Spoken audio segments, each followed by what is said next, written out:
dalam keadaan iman kita ini habis. Ya.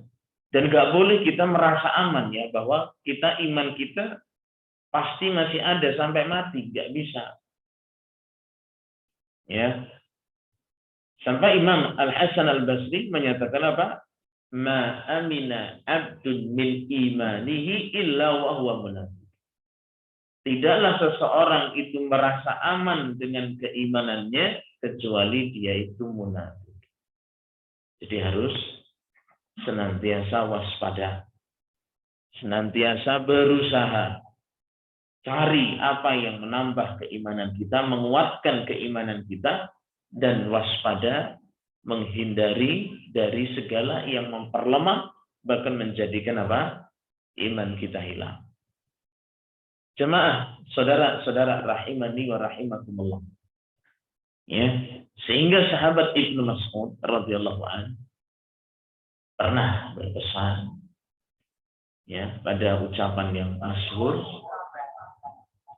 ya, beliau sallallahu alaihi wasallam bersabda, sahabat Ibnu Mas'ud mengatakan, akbarul kabair al-israku billah. Pokok dari dosa-dosa besar ada 3. Ya, jadi sumber dari dosa-dosa besar yang menjadi sebab kehilangan iman, hilangnya iman. Yang pertama adalah al-israku billah. Mensekutukan Allah. Yang kedua adalah al-amnu min makrillah. Merasa aman dari makar Allah. Merasa aman. Ya. Kemudian yang ketiga, wal qunutu min rahmatillah, berputus asa dari rahmat Allah. Jadi pertama syirik, yang kedua aman dari makar Allah. Jadi dia santai tapi aman. Ya. Dia sudah beramal tapi dia cuek. Kalau amalannya hampa, tidak ada kenikmatan pada amalnya. Yang penting dia masih hidup, yang penting dia masih kaya, yang penting dia masih sehat. Padahal amal dia tidak sehat. Padahal amal-amal yang dia kerjakan hampa. Ini merasa aman dari makar Allah Subhanahu wa ta'ala. Yang biasa disebut dengan apa? Istidraj. Istidraj. Apa istidraj? Dilulu, dimanja. Ya. Idza ra'aitallaha yu'til 'abda ma yuhibbu, kata Nabi, istidraj itu apa? Dilulu, itu dimanja. Jika engkau menjumpai seorang hamba, Allah beri rizki, Allah kasih kesehatan, intinya kenikmatan dunia, wa huwa muqimun 'ala ma'asihi, tapi dia tetap terus dalam kemaksiatannya, fa'lam fa inna dzalika minhu istidraj. Ketahuilah bahwa itu adalah istidraj, kata Nabi Shallallahu alaihi wasallam. Dimanja, dijor-jorkan gitu Pak ya, dalam bahasa Jawanya. Dibiar-biarkan dulu. Untuk apa? Menumpuk dosanya. Untuk apa? Nanti siksanya Allah datangkan dengan tiba-tiba. Jemaah, azanillah wa iyyakum jami'an. Ya, jadi 3 yang harus diwaspadai ini. Pertama apa? Syirik. Syirik harus bersifat. Kedua, aman, merasa aman dari makar Allah. Tertipu. Orang tertipu dengan dunia. Tertipu dengan hal-hal yang nampak, padahal dia sendiri nggak beres agamanya. Ini tertipu, merasa aman dengan makar Allah.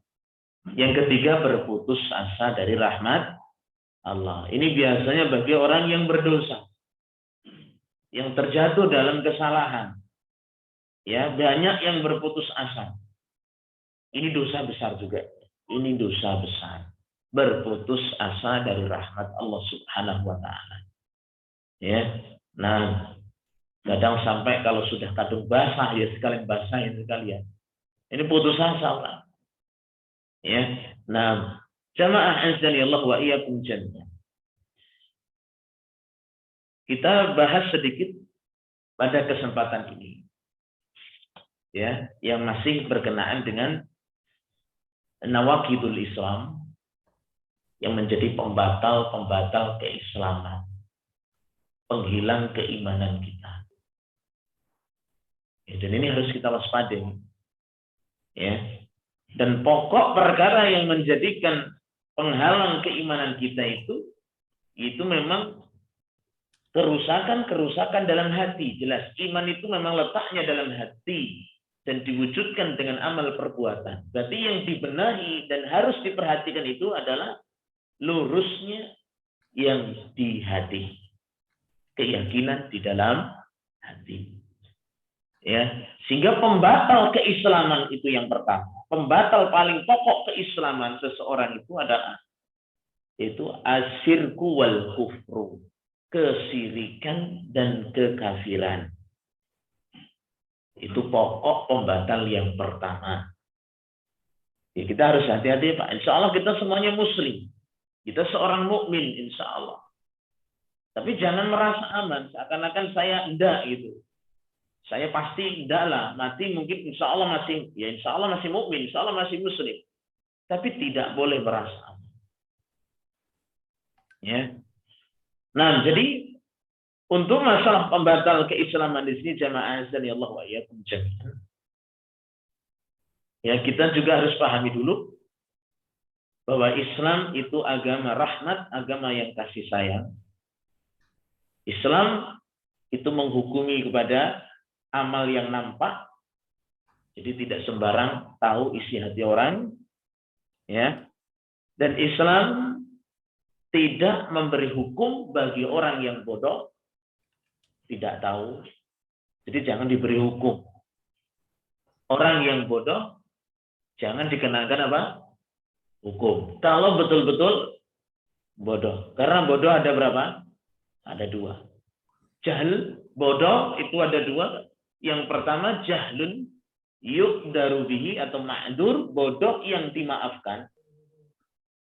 Ini bodoh yang wajar. Ya. Yang kedua jahlun la yuqdaru bihi, bodoh yang tidak dimaafkan. Kalau bodoh yang wajar memang betul-betul tidak tahu, setahu dia yaitu ilmunya memang sampainya seperti itu. Jadi mungkin kalau ada suatu kesalahan dari sisi amalannya, ada suatu kekeliruan yang dia lakukannya, ini tidak dikenakan apa? Hukum. Perbuatannya memang salah. Tapi orang ini tidak layak dihukum. Oh, ini perbuatan syirik, Ustaz.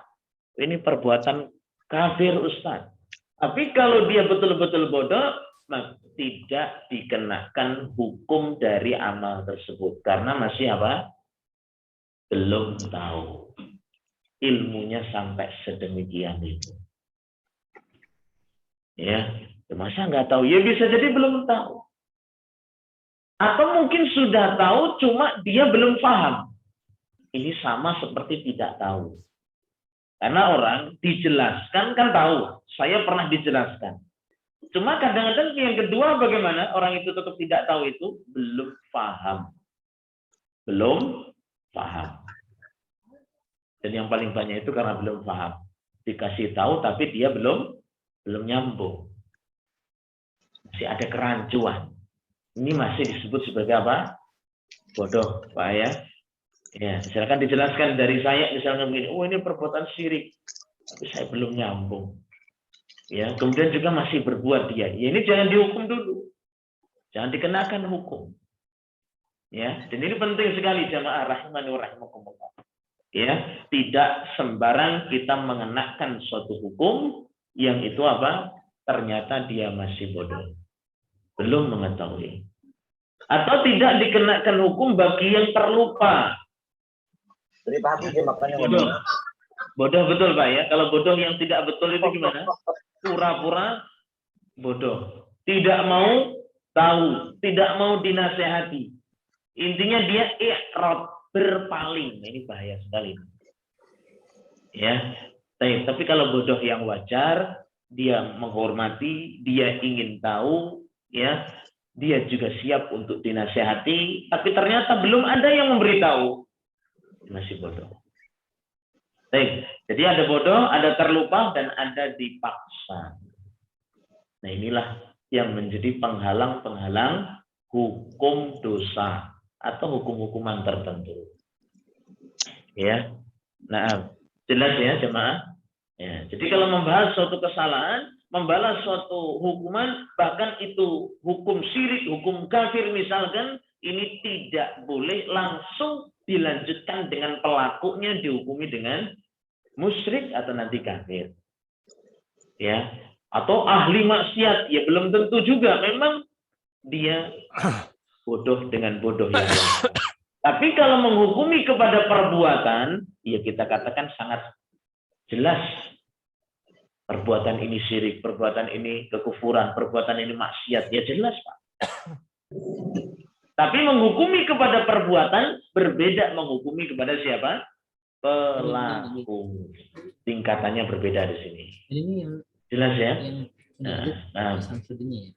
Misalkan hukum kepada pemerintah, ya kadang pemerintah kita tidak cocok dengan ketetapan ini, bahkan ketidakcocokannya sampai parah misalkan begitu. Harus diperhatikan, harus detail sekali. Ya, apalagi menghukumi masih sesama muslim.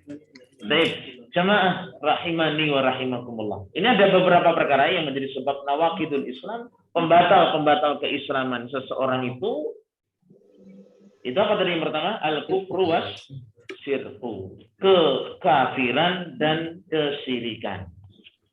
Sekarang kita bahas bentuk-bentuknya. Bentuk-bentuknya. Masih pembatal yang pertama, tapi bentuk-bentuknya. Kita harus waspada, Pak ya, harus waspada. Karena ini urusan hati. Kalau masalah kekafiran di sini awalnya adalah urusan hati di sini. Kalau urusan hatinya ini bermasalah seperti ini hati-hati. Nah, yang pertama adalah kufrut takdzib.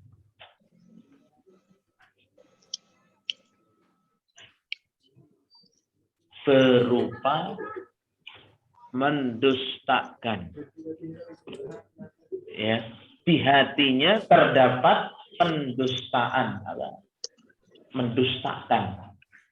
Apa yang dia dustakan di sini? Jadi kalau di hati kita ini sebagai seorang mukmin, sebagai seorang muslim, ada sifat mendustakan. Apa yang dimaksud mendustakan di sini? Mendustakan satu ayat Allah atau ayat dari Rasul Shallallahu Alaihi Wasallam atau satu saja yang ditetapkan oleh Nabi, ini kerusakan dalam hati. Ini termasuk apa? Kekufuran. Kalau ada sampai apa? Mendustakan.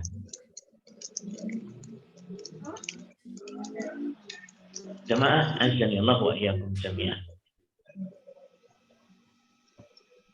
Insyaallah nggak ada ya. Kita ada nggak mendustakan dalam Al-Quran? Nggak ada ya. Ya belum baca semua sih ya. Sudah baca mungkin ada. Ini agak cocok lah ya. Jangan sampai mendustakan. Ya, jangan sampai ada yang mendustakan. Nah, atau hadis-hadis Nabi. Ya Pak? Atau hadis-hadis Nabi. Insyaallah nggak ada ya di hati kita mendustakan hadis Nabi ya. Insyaallah nggak ada.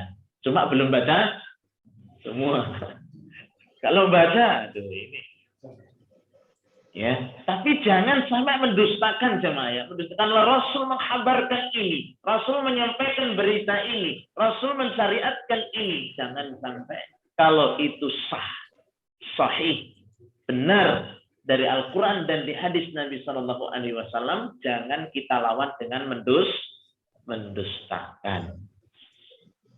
Ya, salah siap ini jemaah.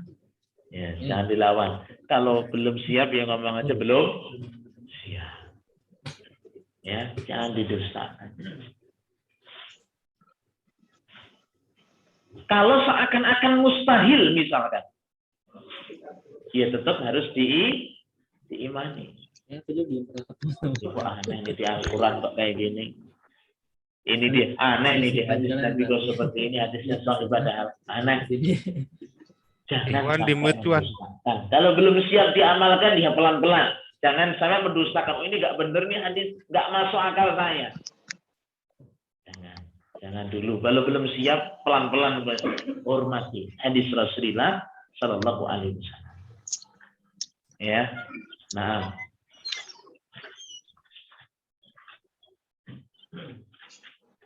Udah, ini semangat sekali ini.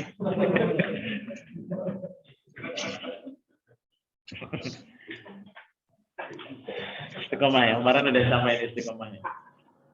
Istiqomahnya maksudnya kuahnya ini istiqomah. Nah.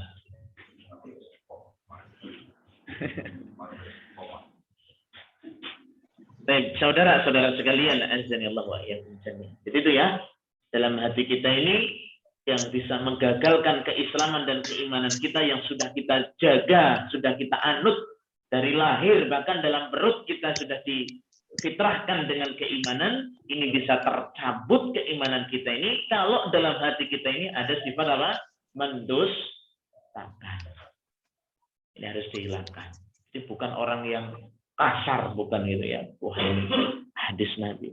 Misalkan contoh Pak ya, contoh dalam hadis Nabi Shallallahu Alaihi Wasallam yang dulu pertama sempat gempar misalkan. Kalau kata Nabi itu, kalau ada bejana air misalkan, kemudian jatuh pada bejana air minum tadi lalat, misalkan. Itu kan hadis Bukhari Muslim. Ya, lalat kan jelas itu sifatnya kotor, bahkan juga sebagai sebab penyakit kan itu Pak. Itu betul memang. Ya. Tapi kata Nabi Shallallahu Alaihi Wasallam itu adalah untuk falyaghmishu, celupkanlah itu lalat, kemudian dibuang dan silahkan diminum. Ya nggak harus diminum, Mbak ya. Tapi intinya apa di sini? Itu kabar dari Rasulullah. Jangan didustakan, jangan sampai didustakan. Diminum pun sehat walafiat. Sehat. Nggak masalah. Kenapa? Dalam satu sayapnya itu penyakit, sayap sebelahnya adalah apa? Penawar. Dan itu sudah terbukti ya. Dulu belum ada mesin-mesin canggih, sekarang sudah terbukti. Dan banyak hal-hal yang ternyata betul sabda Nabi itu luar biasa. Ya. Baik. Yang kedua Pak ya, karena sudah sore. Cepat sekali sorenya. Ya. Jadi yang bikin terkikis keimanan kita tadi adalah yang pertama kulfu wasirku. Nah sekarang bentuk-bentuknya aja ya. Bentuk-bentuk pertama apa? Taktib, mendustakan. Jadi selagi itu benar di Al-Quran dan di hadis sahih, jangan sampai mendustakan. Terima dulu, terima. Ya, kalau belum siap diamalkan, yang ngomong aja belum apa? Siap. Pelan-pelan. Yang kedua adalah kufrul iba wal istikbar. Istikbar, sombong. Ya. Jadi kita kepada ayat Quran, kepada hadis Nabi sudah tertancap pada hati kita ini sombong. Sombong itu merasa lebih unggul dari Al-Quran dan hadis Nabi Shallallahu Alaihi Wasallam. Sombong. Ya, apa itu sombong? Kata Nabi SAW, batarul haq, menolak kebenaran. Ada yang lebih unggul dari Al-Quran ini siapa? Ngacung Pak, tunjuk jari. Lebih unggul dari hadis Nabi? Nggak ada. Dia tetap lebih bawah. Akalnya, pendapatnya, perkiraannya tetap lebih bawah daripada apa? Wahyu Allah Subhanahu Wa Taala. Ya, jangan meninggi-tinggikan kita. Itu istikbar. Syaitan kan begitu ya. Syaitan makanya termasuk dimasukkan dalam kekufuran di sini memang perintisnya syaitan ketika diperintah untuk sujud kepada siapa? Adam. Dia merasa tinggi lah. Allah enggak pas. Mosok suruh sujud siapa? Adam. Adam ciptakan dari tanah, saya dari api. Lebih tinggi dia daripada perintah Allah Subhanahu Wa Taala. Jadi syaitan itu menabrak perintah Allah. Kalau Adam itu melakukan pelanggaran. Tapi mengakui. Nah, setan yang nggak ngakui. Sombong. Baik. Yang ketiga. Ini silahkan lihat dalam surah Al-Baqarah, kemudian juga dalam surah ya Al-Baqarah. Ini surat Al-Baqarah semua ini. Tentang bentuk pertama takdir dan istikbar di sini. Yang ketiga adalah asyakku. Ragu. Ragu, Pak. Ya. Apa maksud ragu di sini? Meragukan Al-Quran dan meragukan hadis-hadis Nabi SAW. Ya, ini hati-hati. Sudah mukmin, sudah muslim, tapi apa? Ragu andalannya. Ya. Jadi ketika Allah Subhanahu wa taala menetapkan ini, Rasul pun juga menetapkan ini, itu, dan lain seterusnya, dia ragu, benar apa enggak ya? Ya, ini hati-hati ya. Ini yang mengikis keimanan seseorang. Kalau masih ragu. Ya, ragu enggak tanya. Cari supaya mantap, supaya yakin. Ragu. Al-Quran ini benar enggak ini? Hadis Nabi ini, ya. Padahal sudah sahih, sudah jelas kesahihannya, Bukhari, Muslim, dan lain seterusnya. Nah, masa sih kayak gini ragu?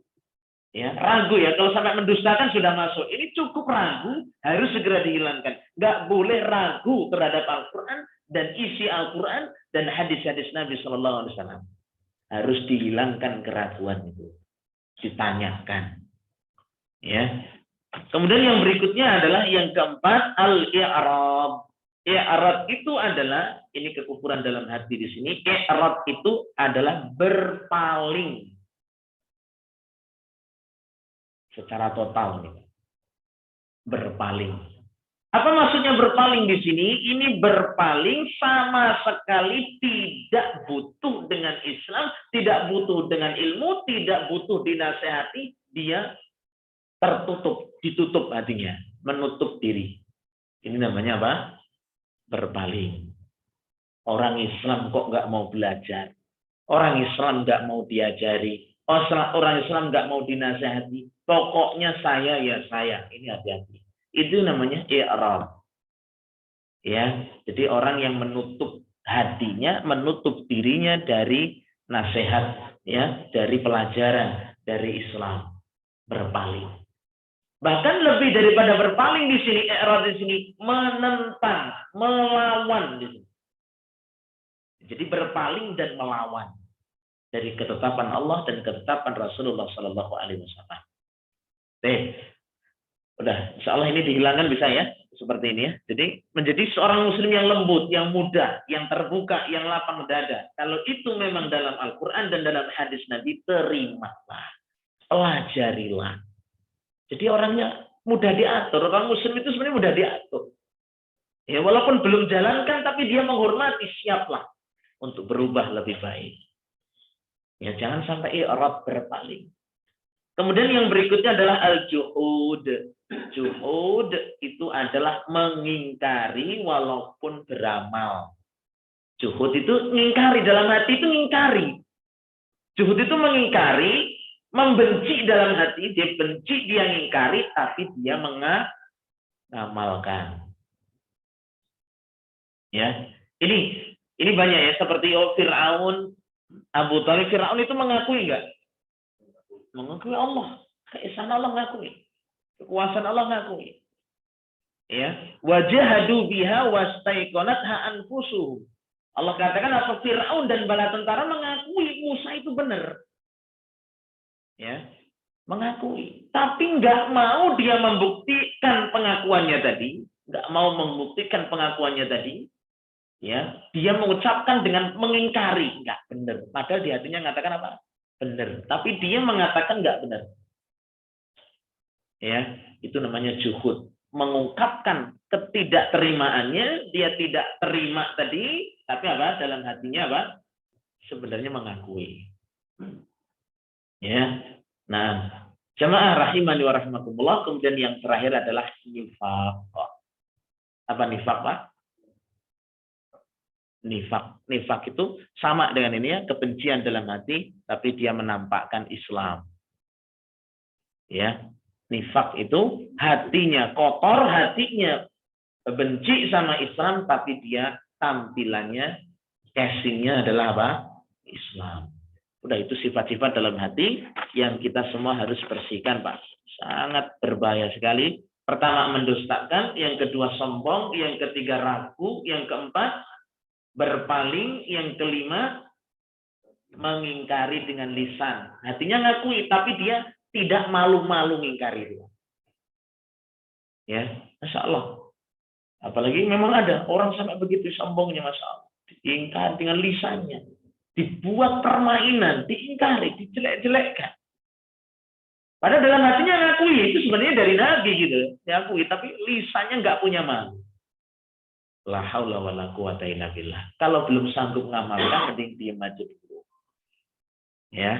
Nah, jamaah rahimani wa rahimakumullah. Cukup ya, ini sudah sore. Ya. Yang lainnya sudah hampir habis, ini saya enggak. Mungkin sisa kalau ada waktu, mungkin kalau ada yang bertanya silakan.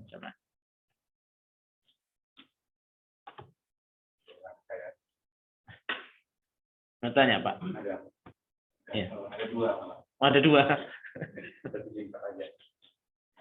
Yang pertama, hubungan antara ilmu yang memang orang berilmu yang diberikan beberapa derajat itu dengan kebodohan tadi. Ya kan? Ketika orang berilmu kan dia makin tahu justru hukum makin berhak kepadanya.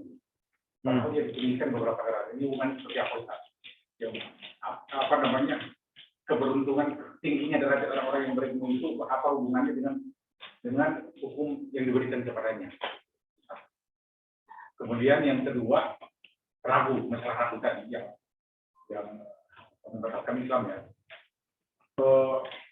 Ragu ini mungkin terhadap hadis yang banyak, mungkin ragunya itu bukan terhadap hadis, ketika kesohihan itu kan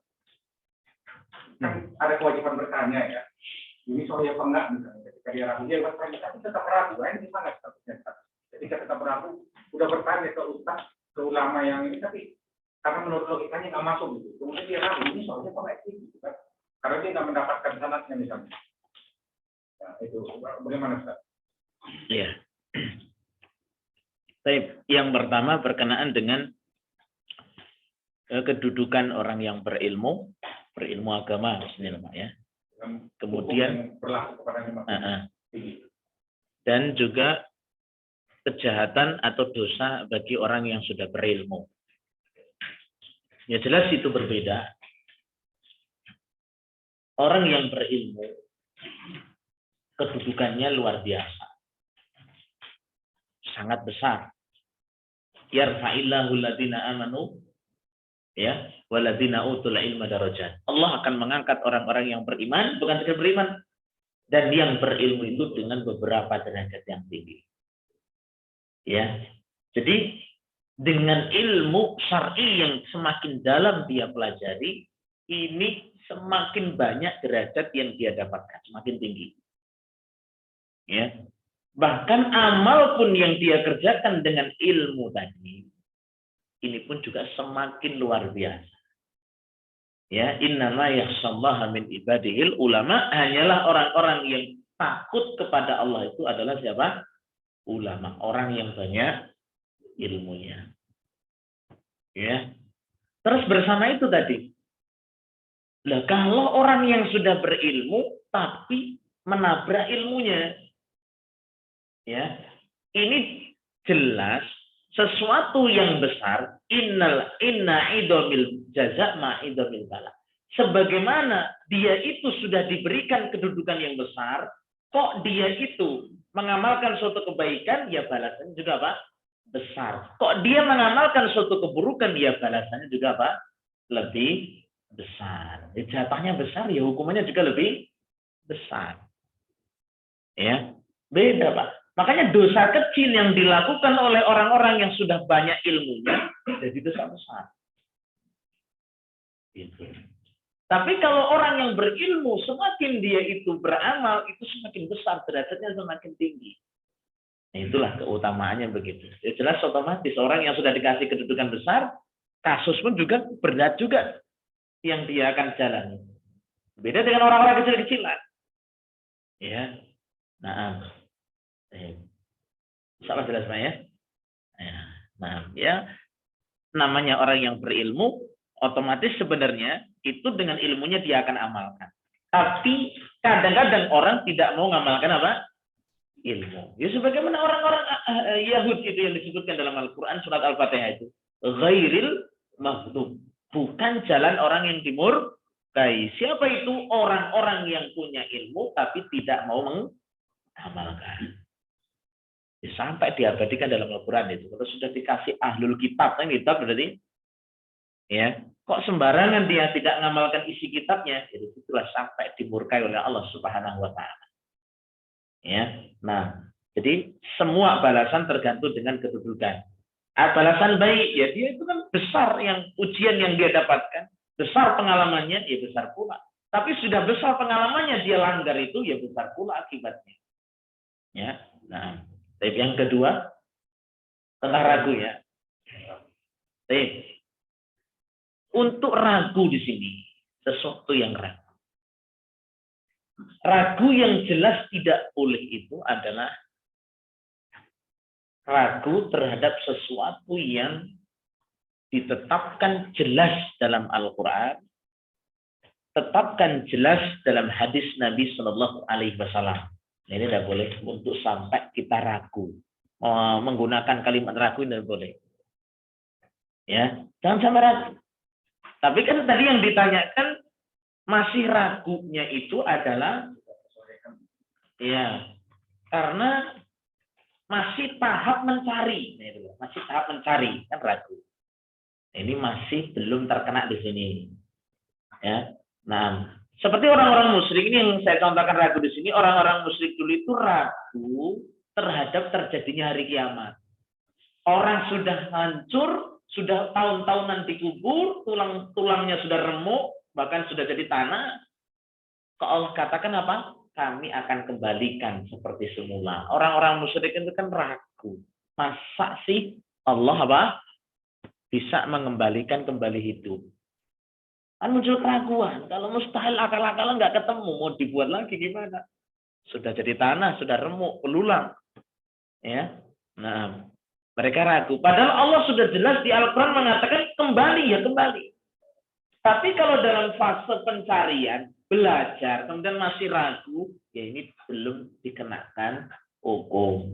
Ya, kalau sudah disampaikan misalkan tentang kesahihan hadis, kesahihan hadis kan, karena para ulama itu memberikan ukuran-ukurannya, sifat-sifatnya. Hadis yang dikatakan sahih terpenuhi 5 syarat. Syarat yang pertama bersambung sanadnya. Jadi rawi pembawa hadis ini, misalkan dari Imam Bukhari, dari gurunya sampai sahabat dan Nabi SAW. Jadi syarat yang pertama bersambung.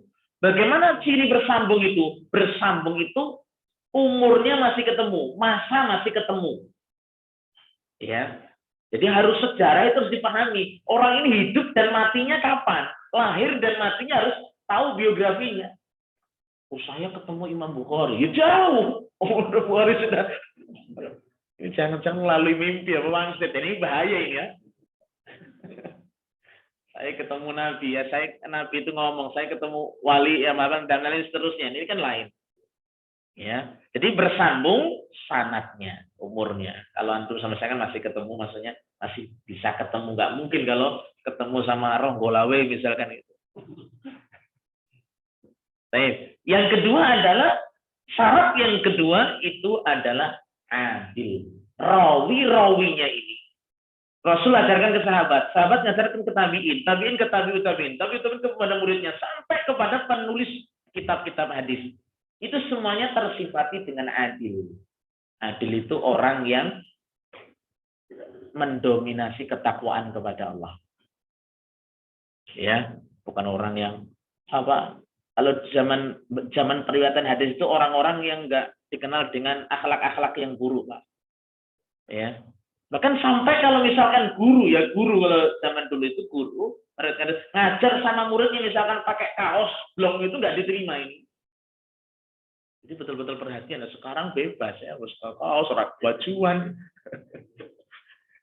Ya, saya betul perhatikan daripada akhlaknya. Makanya adil, orang yang adil. Nah, itu sama teliti betul. Ini sejarahnya gimana akhlak kesehariannya? Senangnya nongkrong, enggak diterima hadisnya. Nongkrong pinggir jalan, rumpi, gitaran, itu enggak ketemu ini. Enggak masuk perawi hadis seperti ini. Ya. Jadi orang yang adil. Yang ketiga adalah orang yang ya termasuk adil itu kan yang berikutnya adalah orang yang dzabet. Ya, orang yang dzabet. Dzabet itu yang hafalannya kuat. Ini insya Allah wajahnya wajah penghafal yang kuat ini Pak. Ya, hafalannya kuat. Ya, dites memang zaman dulu memang dites hafalannya bagaimana? Hafalannya mungkin nilainya kalau di bawah 60 bahasanya udah nggak masuk, itu dhaif Pak. Hadis dhaif. Ya, kuat hafalannya. Bagaimana kuat hafalannya itu? Yang pertama, ketika disampaikan dia langsung menghafal tanpa lihat buku. Ya, yang kedua hafalan kuat itu hafalan catatannya kuat. Ya, jadi dia itu hafalan kuat itu ketika ditanya misalkan ya Pak, kalau zaman dulu tesnya begitu. Sampaikan hadis tentang ini misalkan, lanjutkan seperti Imam Bukhari 100 hadis dibolak-balik ya, 100 hadis kan dari anfulan itu Pak ya, banyak sampai Nabi itu diacak-acak nama-namanya itu. Hadisnya juga diacak-acak. Imam Bukhari dites suruh membalikan seperti semua. 100 nilainya. Kita anfulan orang hafal Pak. Jadi hafalan harus kuat. Atau orang yang hafal yang kuat itu adalah hafal catatan. Maksudnya gimana? Dia mencatatnya kuat. Dan tidak boleh megang bukunya kecuali orang yang direkomendasi. Nah itu yang kuat hafalan yang kedua. Nah kita nyatat terus ra kuat, semburi dhewe ngantuk sisan. Ya. Dan nggak boleh gampang pinjam buku nggak boleh. Harus ada rekomendasi. Kamu ini siapa? Gitu. Karena kalau dipinjam bukunya, kadang ditambahi, dicoret-coret atau nanti apa? Nggak bisa. Harus orang yang sesama hafalan kuat dan adil. Makanya harus tahu sejarah. Itulah kesibukan para pakar ulama hadis. Sibuk betul mereka itu ya. Jadi nggak sembarangan dimasukkan ke hadis yang sahih. Ya. Makanya kalau buku ketika kenapa disahihkan mesti dirinci tahun sekian lahir ini sifatnya begini, ini begini. Menurut keterangan Imam Zahabi, Imam Ibnu Hajar keterangan gini orangnya begini dan begini. Nah, begitu sehingga disimpulkan hadis ini apa?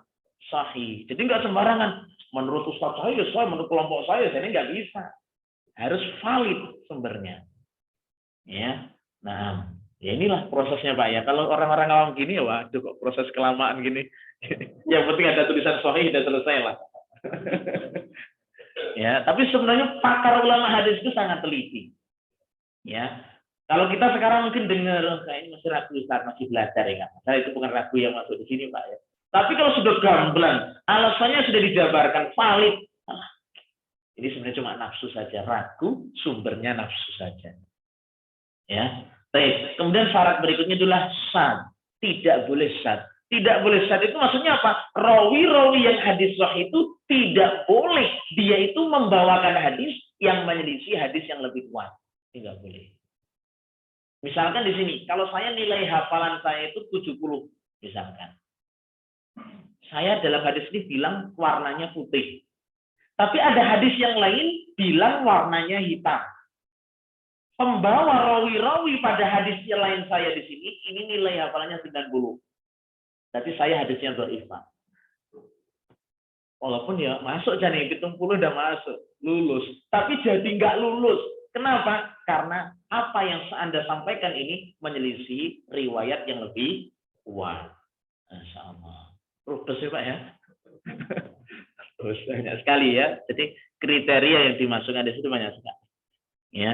Nah, itu untuk persyaratan dari hadis-hadis yang sahih, ya ittisalus sanad, bersambung sanad, kemudian rawi yang adil, kemudian rawi yang dzabit, kemudian dia tidak syadz, ya. Dan ilat yang terakhir tidak ada cacat. Ya, tidak ada cacat. Ya, maksudnya tidak ada cacat di sini kadang orang ini tersibah itu nama, karena nama-nama itu kadang kembar, Pak. Ya dah, apalagi orang-orang Arab kan kembali Abdullah berapa namanya? Abdullah kabeh. Ada Abdullah tukang tipu, ada Abdullah yang nah itu harus diteliti lagi. Apalagi riwayat-riwayat yang kembar-kembar gitu, Pak. Nah kita mungkin pusing, wah ini Abdullah semua kayaknya ini. Ya, ini namanya Zaid semua. Ini Zaid yang mana? Kalau Zaid bin Abdullah sama Zaid bin Mus'ab sama Zaid lain di sini. Kalau Zaid bin Abdullah kuat hafalannya. Kalau Zaid bin Mus'ab tukang tipu ini nggak masuk. Jadi harus diteliti juga. bagi nama-nama yang kembar. Makanya ilat cacat itu juga harus diperhatikan. Sangat teliti sekali. Ya. Nah, atau ilat dalam arti isi hadisnya itu pun juga harus diteliti. Kadang ada isi hadis yang di situ ada sekedar tambahan yang awal dengan yang akhir kadang berbenturan di situ, jadi harus diteliti. Kadang-kadang terdapat cacat. Jadi baru lulus sensor keluarlah sebagai hadis yang sahih. Jadi perjalanan cukup panjang, Pak. Berat. Ya, pakar ulama hadis dalam memasukkan hadis ini sahih atau hadis yang dhaif bahkan palsu. Ya. Cukup, Pak ya? Ya, ini dua tapi cukup sore ya, panjang. Nah, ya sudah sampai di sini kajian kita. Mudah-mudahan dari berapa 6 sifat ini kita bersihkan dari diri kita ini, karena ketika sifat-sifat ini masih ada pada diri kita, ini bisa mengikis dari keislaman dan keimanan yang sudah Allah berikan kepada kita semua. Mudah-mudahan Allah Subhanahu wa taala kokohkan kita ini sampai akhir hayat dengan keimanan dan semua kita dimasukkan ke dalam surganya. Demikian, subhanakallahumma bihamdika asyhadu an la ilaha illa anta astaghfiruka wa atubu ilaik. Assalamualaikum warahmatullahi wabarakatuh.